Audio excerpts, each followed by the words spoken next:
The very day we heard that Stephen Moffat would be replaced by Chris Chibnall as showrunner for Doctor Who, we knew that this was a bad idea based on Chris Chibnall's record of stories he wrote for Doctor Who.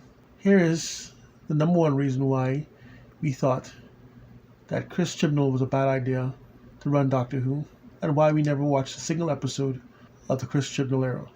The first Doctor Who aired episode written by Christopher Anthony Chibnall was called 42, and it had a surprisingly included thread of continuity for the Series 3.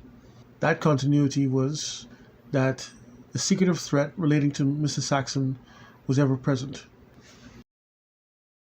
This was a surprise to see because what I've seen before on the Doctor Who spin-off show Torchwood, what I saw showed me that not only does Chris Chibnall have a complete disregard for continuity, he also reminds me of John Nathan Turner, who in his time would change the course and continuity of the show.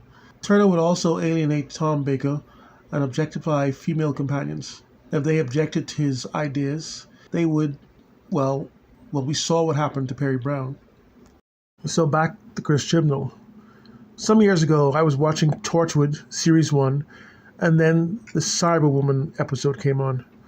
Right away I was confused because Cybermen, despite having men in the title, are gender neutral. The Cybermen are humans from the planet Mondas, the sister planet of Earth. The planet was dying, Earth didn't come to their aid, and nor did Earth offer refuge.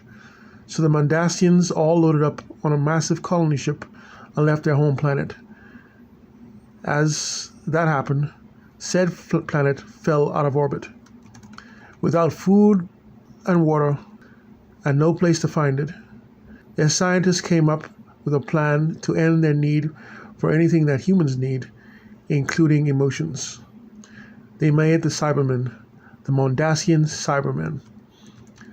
Although according to Chibnall, his Cyberwoman was based on the Cybermen that were part of the Battle of Canary Wharf on the episodes Army of Ghosts and Doomsday. The problem that he had was that he chose an ultra-specific version of the Cybermen, the Cybermen, that were first appeared on the episode The Rise of the Cybermen. The Cybermen were created by John Lumick on a parallel Earth and only have one way of upgrading humans, removing the head and putting it into a metal suit. They aren't as advanced as the Mondasian Cybermen, so they had no way or time to create a brand new way of upgrading. When Russell T Davies created this version, he stayed very close to continuity as possible.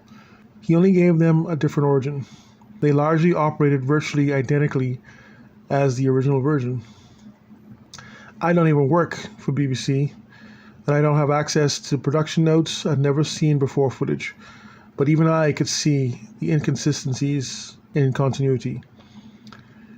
The Cyberwoman is also in a one-piece metal bikini, and her entire body is still intact.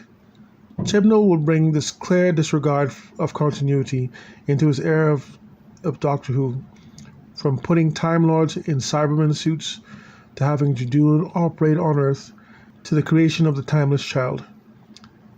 Some would ask, what was wrong with Chibnall doing all that? But we will cover this very same issue in the next video, needless to say.